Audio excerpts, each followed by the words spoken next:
Toutes ces prostituées qui sont sur Internet, elles n'ont jamais nié qu'elles sont prostituées. Stella, c'est pas une insulte. Tout le monde sait que tu es une professionnelle du sexe. Et que tu as passé même un autre cap. Tu as des camions où des gens travaillent et ils te payent de l'argent. Ça veut dire que tu as des employés dans ce secteur d'activité-là. Nous n'inventons rien. Nous avons vu quand tes employés se plaignaient du traitement que tu leur accordais. C'est-à-dire que il paraît que tu prenais des femmes, tu peux déposer dans un coin perdu. Et quand elles ne travaillent pas bien, tu les abandonnes là-bas dans le froid. On connaît l'histoire de tout un chacun ici sur les réseaux sociaux. Et c'est à partir de là que j'ai commencé à me poser des questions sur Lady Ponce. J'ai dit, mais Lady Ponce, qu'est-ce qu'elle fait avec une femme, mais ma querelle? Ça a commencé un peu à tiquer dans ma tête. C'est officiellement reconnu que tu es professionnel du sexe et que tu emploies d'autres femmes qui travaillent pour toi. Ça amène en prison en France. Parce qu'en France, tu peux encore te prostituer, c'est ton problème. Mais lorsque tu commences à prostituer d'autres personnes, c'est une faute pénale passible de 20 ans de prison. Parce que ça s'appelle du trafic humain. Et donc, si c'est avec l'argent du trafic humain que tu veux venir faire le challenge avec une mère d'enfant qui a toujours vécu dans la dignité enfance, qui a accepté de vivre selon les petits moyens d'un jeune blanc qui démarre sa vie. Non, moi je ne fais pas la compétition avec des gens qui utilisent le sang des gens pour vivre, non. Parce que je sais même qu'au fond tout ça c'est le mensonge. C'était là. Tu es une menteuse. C'est-à-dire une menteuse pathologique. C'est-à-dire que pour toi tu mens pour rien. Tu viens de mentir sur un mort. Parce que tu veux te donner de la contenance. Tu veux qu'on te considère comme étant une fille qui a eu une aventure avec le professeur. Tu mens. Le professeur ne me cachait rien. Que ce soit ses enfants qu'il a eu en mariage, que ce soit des femmes avec qui il a eu une histoire amoureuse, je les connais toutes. Je connais toutes ces femmes-là et je te dis qu'aucune femme ayant eu une relation amoureuse avec le professeur ne peut être aussi vulgaire que toi. Je vais te dire, les hommes qui sont laids là, les hommes très laids là, sont extrêmement exigeants, surtout quand ils ont l'argent. Je vais te dire ça la vérité, c'est une vérité, hein. Parce que moi j'ai connu des hommes laids. Donc, je connais les hommes laids. Un homme quand il est laid et que Dieu a voulu qu'il ait beaucoup d'argent, il est très exigeant. Tu es d'une vulgarité. Tu es d'une... c'est-à-dire que d'une inculture. Tu peux t'asseoir avec le professeur pour parler de quoi? Le professeur, c'était un homme qui était attiré par l'intelligence des femmes. Et c'est pour ça que je peux te dire, il avait beaucoup d'admiration pour moi. Parce que des enfants hors mariage, le professeur en a eu. Mais le professeur, il savait que je peux le tenir en haleine. Pendant des heures de conversation de haute qualité. On pouvait rester assis au Bukaru et que je lui apprenne des choses sur des domaines qu'il n'avait jamais explorés. Et oui, le professeur était très amoureux de mon intellect. Il disait, je suis fier de toi. Je suis très fier de toi. Tu me rends fier, Marlène. Tu me rends fier. Je suis fier de ton intelligence. Le professeur était attiré par l'intelligence. Donc, je te dis, tu as menti sur le prof. Moi, je connais le prof, je connais l'homme. Je connais l'homme. Je pouvais acheter les vêtements du professeur les yeux fermés. Parce que je connais ce qu'il aimait. Non, Stella, tu n'as pas connu le professeur. Tu as fait peut-être de la petite prostitution de bas étage à Douala. Mais non, le professeur, il n'aimait pas les prostituées. Le professeur n'aimait pas les prostituées. Donc, voilà le point sur lequel je peux te répondre. Et je vais répondre parce que les gens veulent connaître comment une prostituée fait pour avoir beaucoup d'argent. Lorsque vous voyez une prostituée qui prétend avoir de l'argent, c'est une prostituée qui accepte qu'on fasse caca dans sa bouche. Parce que les grands hommes, les hommes riches, sont généralement des hommes qui épousent des femmes autoritaires. Des femmes qui grondent. Parce que je vous ai parlé de Chantal Biya tantôt. Chantal Biya n'est pas certes une intellectuelle, mais quand vous voyez les images de Chantal Biya ces derniers temps, vous comprenez qu'elle parle au père là n'importe comment. Qu'elle dit au père là que souffle. Et le père souffle. Oh, c'est le président de la République. Donc généralement, les grands hommes ont des femmes très autoritaires. Et donc, lorsqu'ils veulent récupérer un peu d'autorité pour se venger de l'émasculation qu'ils subissent dans leur foyer,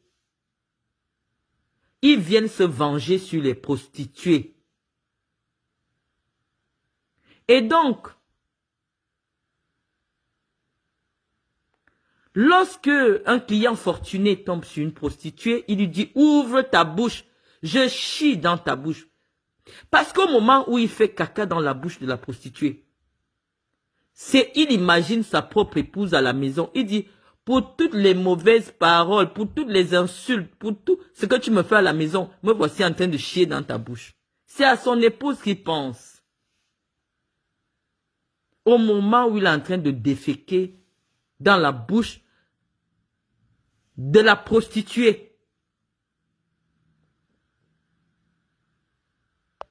Et donc, Stella, lorsqu'une prostituée, une femme qui ne peut pas montrer une fiche de paye, ça fait plus de 10 ans que tu es en Europe, tu ne peux pas nous montrer une création d'entreprise. Parce que même quand tu crées une entreprise, elle fait un jour en France, pour la liquider, il faut aller au tribunal. C'est la loi. Donc, tant que tu n'as pas encore vu qu'une de mes entreprises est en liquidation judiciaire, ça veut dire que mon entreprise est crédible et qu'elle fait des recettes. Parce que toute création d'entreprise en France engendre le paiement des impôts. Que tu fonctionnes, que tu ne fonctionnes pas, tu dois payer les impôts. En France, on ne dit pas que non, je n'ai rien fait, je n'ai pas travaillé. Non, on dit que le simple fait que tu existes en tant qu'entreprise, tu payes les impôts en France. Et si tu ne veux pas payer les impôts, tu es obligé de te mettre en liquidation judiciaire. Pour que le fisc soit au courant que non, cette personne n'a rien gagné. Et donc, judiciairement, nous allons opérer à sa mort. En France, on ne dit pas que je ferme mon entreprise. Non. C'est la loi. Amuse-toi un peu un jour à créer une entreprise. Comme ça, tu vas comprendre. Pas auto-entrepreneur, hein, parce que auto-entrepreneur, c'est autre chose. Moi, je n'ai aucune entreprise auto-entrepreneur. Amuse-toi à créer une entreprise avec un statut juridique de SARL. Seulement. Tu vas comprendre ce que c'est que la loi en France.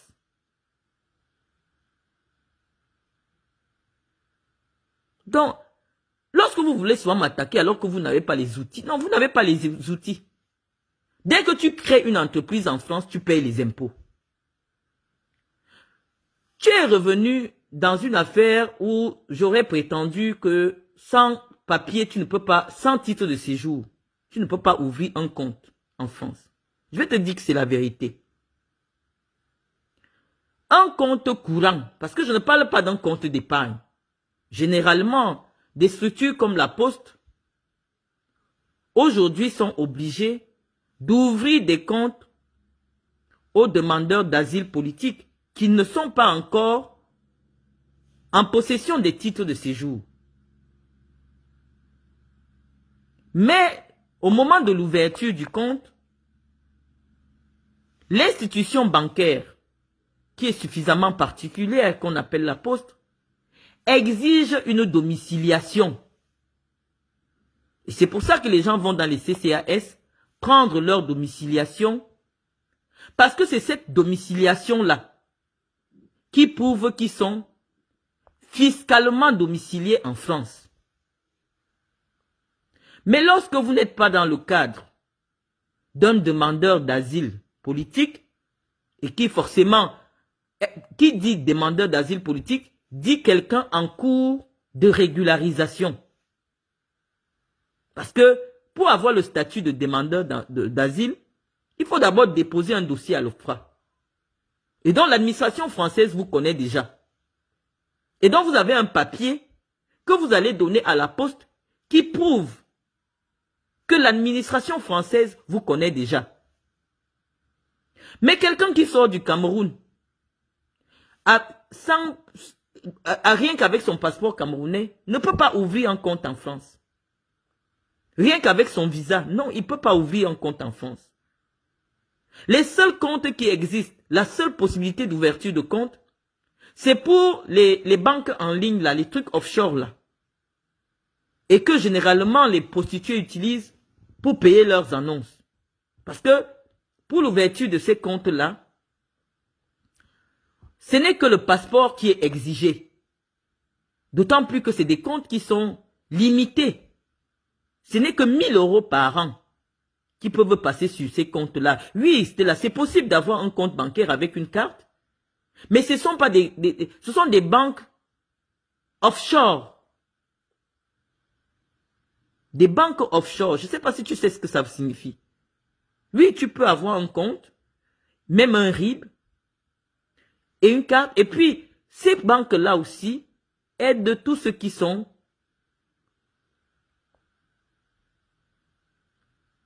hors du système bancaire traditionnel. Généralement, les interdits bancaires et autres fraudeurs de toutes sortes comme tu es. Oui, il existe ces banques-là. Donc, tu as parfaitement raison de connaître ces banques-là. Mais les banques dont moi je suis en train de parler ici, dans mon propos, c'est des banques traditionnelles françaises. Des banques qui exigent une preuve de revenu, une preuve de résidence pour avoir le droit d'avoir un chéquier chez eux et une carte bancaire. Parce que la loi fiscale, la loi financière en France, exige que toute personne détentrice d'un compte bancaire en France ait une résidence fiscale en France. C'est la loi. C'est la loi, Stella.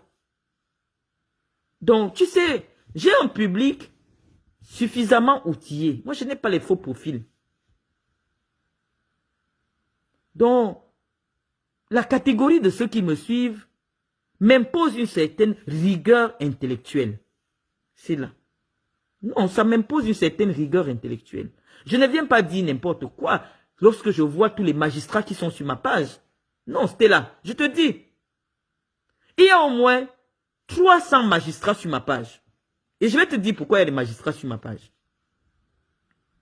Parce que, vu mon âge, ceux qui ont fait des études de droit, qui étaient mes camarades, qui savent que j'étais brillante en faculté de droit, eux, ils sont magistrats aujourd'hui.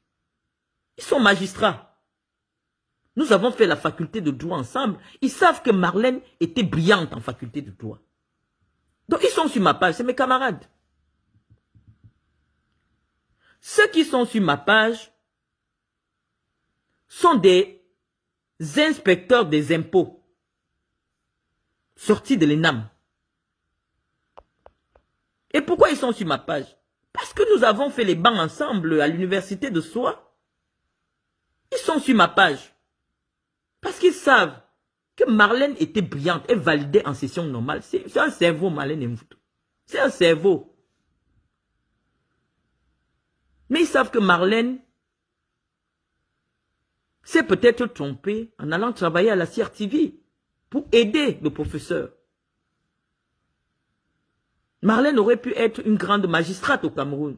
Marlène aurait pu être une grande avocate internationale. Mais Marlène a sacrifié sa vie pour aider le professeur à bien gérer la CRTV. Voilà ma seule faute, c'était là. Mais il n'est jamais trop tard. Je suis en reconversion professionnelle. Moi, en France, je peux dire que j'ai une entreprise. Je peux la présenter. Je peux montrer ses bureaux.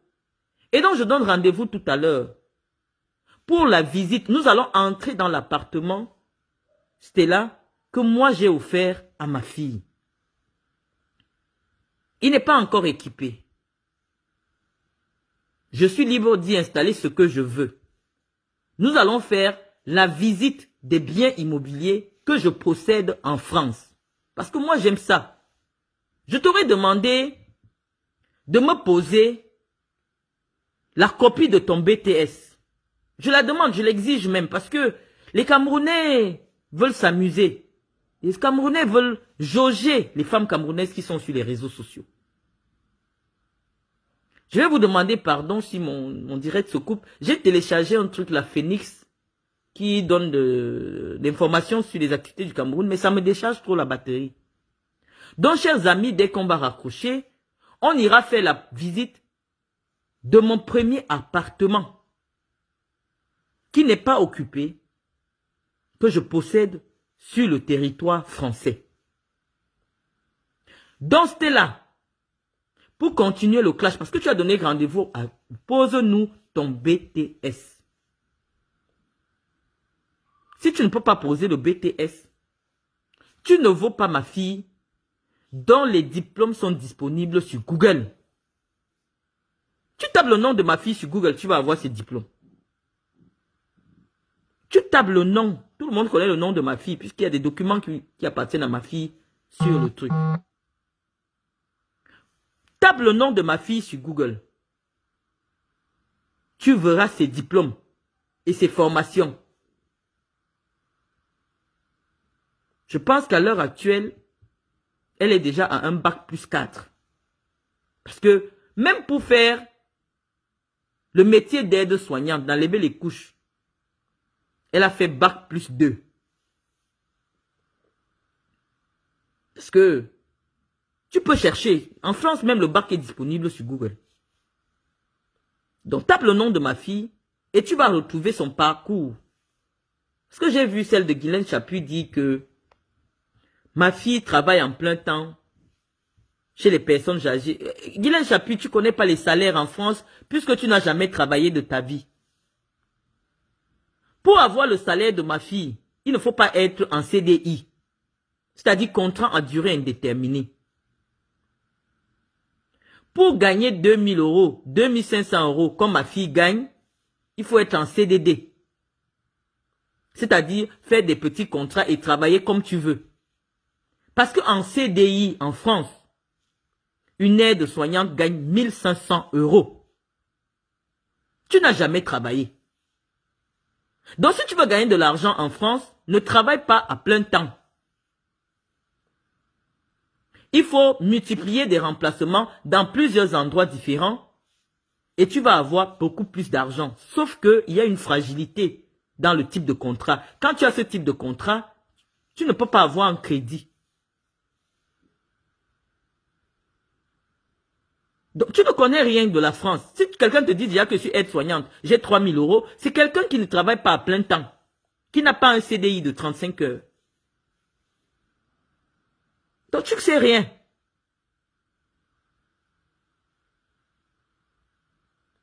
« Non, Dodo, tu ne connais pas, toi qui viens commenter là, les comptes offshore, non, tu ne connais pas. Je te dis que les comptes que les prostituées utilisent pour payer leurs annonces ont 1000 € par an.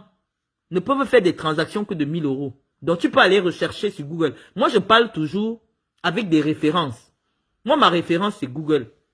C'est un moteur de, c'est le moteur de recherche le plus puissant au monde. Donc, lorsque quelqu'un me dit que mon français de Google, non, ça veut dire que j'ai un niveau très élevé. Donc, si vous me mettez au niveau de Google, je suis très élevé. Donc, Stella, toutes tes amies, toutes les femmes que tu veux côtoyer là, leurs maris sont des personnes âgées. Et donc, elles aussi, leur métier actuellement, en dehors de ce qu'elles font, c'est personnes âgées. C'est quand ton mari a 84 ans. Ah. Tu as parlé de mon époux. Je vais te dire, tous les hommes que j'ai connus, de la manière que je traite Gaëtan, ou que Gaëtan vit avec moi, c'est comme ça que j'étais avec eux. À la seule différence que, il n'y avait pas encore Facebook. Ou alors, je n'étais pas sur Facebook. Mais tous les hommes qui m'ont déjà rencontré vont te dire que je suis très autoritaire, mais aussi très aimante. Lorsque je parle avec Gaëtan, il sait que nous sommes en train de nous amuser. Il n'est même pas au courant de ce que je fais sur Facebook, le pauvre. Il n'est pas abonné à ma page. Il ne connaît même pas ce compte sur lequel je vous parle. Le seul compte que mon époux connaît, c'est Marlène Jolie. Donc, même si je l'appelle là, il ne sait pas à qui je suis en train de m'adresser. Mais je vais te dire que les femmes de mon rang ont besoin des hommes qui les traitent comme leur égal.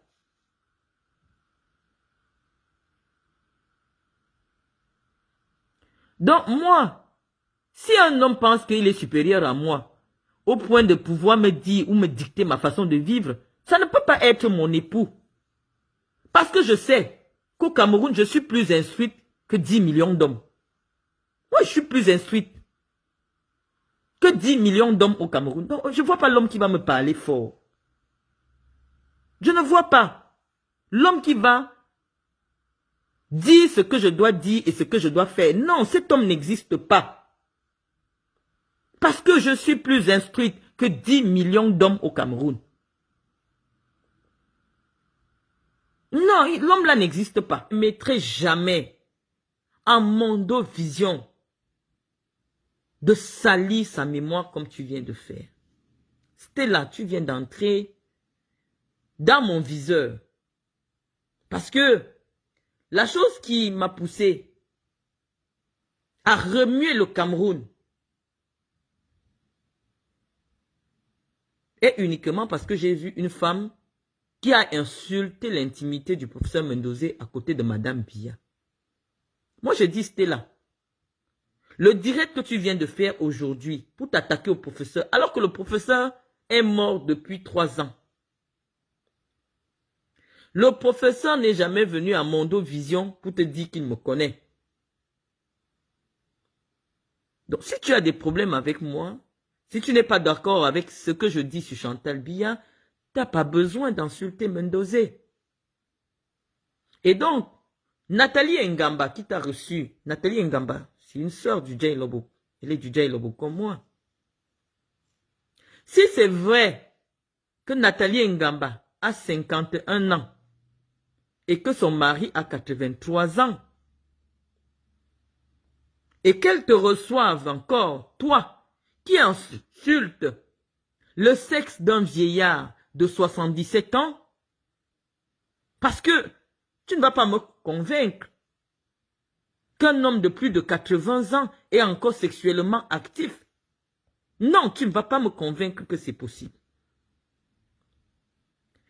Mais toi, tu t'assois et tu insultes le sexe de Mendozé. Moi, j'attends encore te voir. Et là, parce que je sais que c'est Nathalie Ngamba qui t'avait donné un billet pour aller rencontrer la première dame du Cameroun. Vous savez, il y aura le 5 janvier Il y aura le 5 janvier 2025. Hein. Il y aura le 5 janvier. Nous, on est là, on ne se fatigue pas. On a raté nos vies. Nous sommes assis devant des canapés, on insulte tout le monde. Donc, nous, on a le temps. Moi, j'attends encore te voir à la présidence de la République. Parce que nous avons décidé que Madame Biya ne doit plus s'afficher avec n'importe qui. C'est notre décision. Nous avons dit que l'argent du contribuable ne doit plus servir pour des beuveries. Madame Biya devra recevoir désormais les femmes dont le parcours est inspirant au Cameroun. Il peut y avoir une seule femme qui représente les Bayam Salam, une seule femme qui représente les femmes mototaximan, une seule femme. Nous allons réduire la taille de ces prostituées d'État. Nous allons interdire l'accès aux sex-influenceuses sur le perron de la République. Parce que avec le langage que tu as eu aujourd'hui, tu n'es pas digne de te retrouver en face de Chantal Biya. Voilà ce qui nous a amenés sur Facebook. Nous avons voulu attirer l'attention de Madame Biya sur la qualité des personnes avec qui elle s'affiche et qui ternissent l'image de la République. Voilà notre combat. On n'a pas un autre combat. Quitte à ce que nous soyons insultants. Parce que au Cameroun aujourd'hui, ce n'est que le langage de la violence et de l'insulte que les gens comprennent. Quand les gens ont faim, il n'y a pas place à la diplomatie. Il n'y a pas de diplomatie dans un pays de famine, dans un pays d'obscurité, d'obscurantisme. Il n'y a pas de place pour les bonnes manières. La haine, c'est aussi une forme d'amour qui s'exprime avec violence. La haine est une forme d'amour. Cette haine que nous avons vomi sur la première dame, c'est aussi un sentiment d'amour exprimé avec violence. Que non, Madame Biya. N'importe qui ne doit pas fouler le perron de la République. Non, Madame Biya, des femmes qui insultent les parties intimes de ceux qui ont servi le président n'ont pas le droit de vous serrer la main. C'est ça notre combat. Nous ne voulons plus. Et donc aujourd'hui, officiellement, tu viens de t'inscrire dans ces femmes que nous allons rechercher dans les couloirs du palais de la République. Nous allons te rechercher. Parce que nous trouvons cela inacceptable. Monsieur Mendozé, on peut dire ce qu'on veut de lui. On peut dire ce qu'on veut du professeur Mendozé. Mais c'est un homme qui a dirigé des thèses de doctorat. C'est-à-dire qu'il y a de nombreux enseignants d'université aujourd'hui qui ont sur leur thèse directeur de thèse, professeur Mendozé. Non, on peut dire ce qu'on veut du professeur. Mais s'il y a 3000 employés à la CRTV, M. Mendozé en a recruté 2500 de sa propre main ou fait recommander à M. Amadou Vamouké. Non, Stella Amougou, quand on est une républicaine, laissez-nous, nous on a dit qu'on est en marge aujourd'hui. Mais lorsque vous voulez parler pour la République, soignez votre langage. Lorsque vous voulez prétendre une certaine proximité avec la première dame du Cameroun, faites preuve de classe. Ce n'est pas parce que j'ai un langage châtié que vous me suivrez aussi dans votre langage châtié. Moi je vous ai dit, et vous-même vous le confirmez, que je suis une fille qui a échoué. Vous ne devez pas suivre les échoués dans leur démarche. Non. Puisque vous, c'est vous aujourd'hui qu'on reçoit au palais. Nous les intellectuels, nous les femmes docteurs, nous les femmes qui avons travaillé pour l'État du Cameroun. Parce que Vous semblez oublier, moi j'ai travaillé dans une institution qui appartient à l'État du Cameroun, qui est en charge de la communication officielle du président de la République. Donc lorsque je viens interpeller la première dame sur sa communication publique, parce que la réception au Palais de l'Unité est une opération de communication politique. Lorsque nous interpellons la première dame, parce que nous voyons qu'il y a des failles dans la communication politique de la première dame du Cameroun, nous intervenons. Vous n'allez pas nous dire que nous ne sommes pas outillés pour communiquer, pour orienter ceux qui sont en charge de la communication officielle de la et même officieuse de la première dame. Nous avons les outils. Premièrement, de par notre expérience, une très forte expérience de 11 années à la CRTV.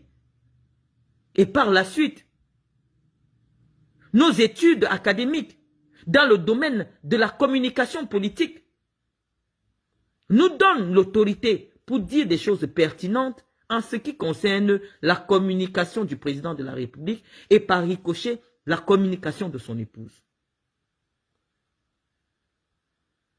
Donc, Stella Amougou, lorsque vous venez m'interpeller dans des termes aussi orduriers, ça je peux accepter.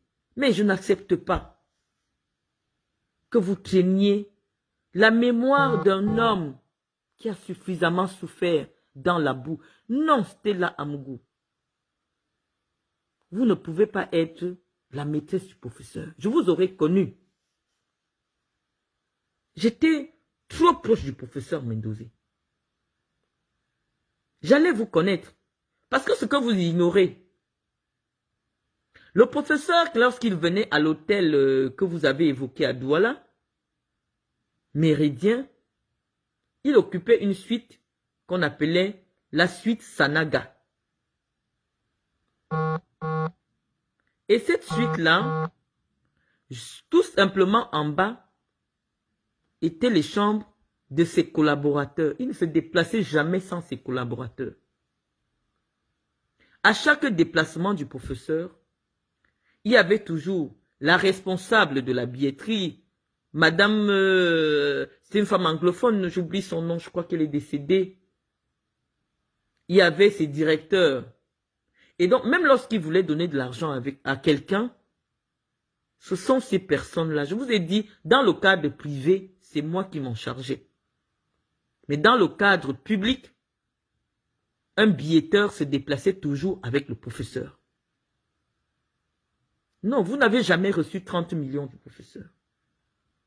À moi, lorsque vous m'avez eu au téléphone, vous avez dit, oh, vous serez infiniment reconnaissante vis-à-vis du professeur parce que lorsque vous prépariez votre BTS, vous êtes allé le voir pour lui dire que vous préparez un BTS. Il était tellement content, il vous a donné 2 millions. Je n'ai pas voulu questionner. Parce que déjà, ça, je savais déjà que vous mentez. Vous savez, vivre avec quelqu'un toute sa vie, on le connaît. Le pauvre, lorsqu'il avait de l'argent sur lui, tout le monde sait, et il fallait qu'il soit en jogging. Si vous ne voyez pas le pauvre en jogging, il ne peut pas vous donner l'argent. Parce que ses poches de pantalon en tissu ne pouvaient pas suffisamment contenir des billets. Donc si vous rencontrez le professeur, lorsqu'il est en costume, il ne peut pas vous donner l'argent. Parce qu'il n'a pas l'argent sur lui. Le professeur avait de l'argent lorsque vous le voyez en jogging Lacoste. Ces jogging Lacoste, c'est moi qui les achetais. Si vous le voyez en jogging Lacoste, c'est qu'il a de l'argent sur lui. C'est le moment de lui demander de l'argent. J'ai étudié l'homme. Toute la journée, je peux parler du prof. Je connais le professeur plus que les enfants qu'il a eus avec Madame Germaine Mendozé. Parce que le professeur ne voulait pas que ses enfants vivent au Cameroun. Lorsque certains sont partis très tôt, même avant le bac pour certains. Dès que l'enfant du professeur avec le bac, ceux de sa maison, il les envoyait à l'étranger. En France, plus particulièrement. Et aux États-Unis, pour les autres. Donc, les enfants du professeur n'ont pas connu le professeur. Les enfants du professeur, avec Germaine, n'ont pas connu le professeur autant que nous. C'était leur père. Moi, je me souviens, lorsque j'étais en Guinée équatoriale avec le professeur et que sa fille Laurie, qui est à la CRTV, appelait pour son état de santé, elle avait besoin de l'argent pour son état de santé, c'est moi qui prenais l'argent pour donner au professeur. Donc, je peux vous dire que connaître quelqu'un, un enfant peut sortir de vos entrailles, mais il ne vous connaît pas autant que quelqu'un qui a été partout avec vous, qui a été jour et nuit avec vous. Non. Si je signe actuellement, je peux signer exactement comme le professeur Mendozé. Si je signe actuellement, je vous dis que ce n'est pas le professeur que c'est le professeur qui a signé, vous allez croire. Pour ceux qui connaissent la signature du professeur, moi je signe exactement comme le professeur. Lorsque j'écris, pour ceux qui ont déjà lu le professeur, j'écris comme le professeur Mendozé. Ça veut dire que même intellectuellement, j'ai eu une connexion intellectuelle avec le professeur Mendozé. Ça signifie que si vous dites que je suis sa maîtresse, parmi les maîtresses, j'étais donc la plus importante et donc au-dessus de toi, Stella. Si tu te vantes que tu as été la maîtresse du professeur, moi j'ai habité avec le professeur. J'ai travaillé avec le professeur. J'ai vécu en Guinée équatoriale avec le professeur. Dans la famille d'Obiangema. Dans la maison d'Obiangema. Donc ça veut dire que, en termes de considération, le professeur avait beaucoup plus de considération pour moi. La preuve en est que mon fils, mon unique fils, parce que tu me donnes 6 enfants, non, j'en ai pas 6, j'ai 4 enfants, 3 filles et 1 garçon. Mon unique fils porte intégralement le nom du professeur Mendozé. Ça signifie que, même parmi ses maîtresses, je suis celle qui a donné le nom, parce qu'il n'y a aucun membre de la famille de Mendozé qui porte le nom de Mendozé. La seule personne au monde qui porte intégralement le nom de Mendozé, c'est mon fils. Parce que Gérard s'appelle Gérard Zemendo. Il ne s'appelle pas Mendozé. Marthe s'appelle Marthe Bella Mendo.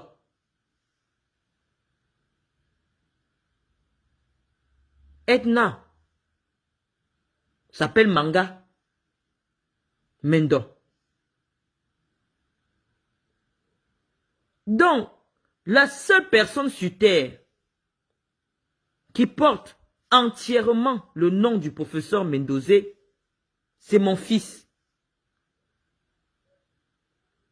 Ça signifie que, même parmi les enfants, parmi les maîtresses, je suis la maîtresse qui a eu beaucoup de considération pour le professeur Mendozé. Donc c'était là. Si avec un bussort, comme tu as décrit, que tu as été le un bussort du professeur, tu as pu avoir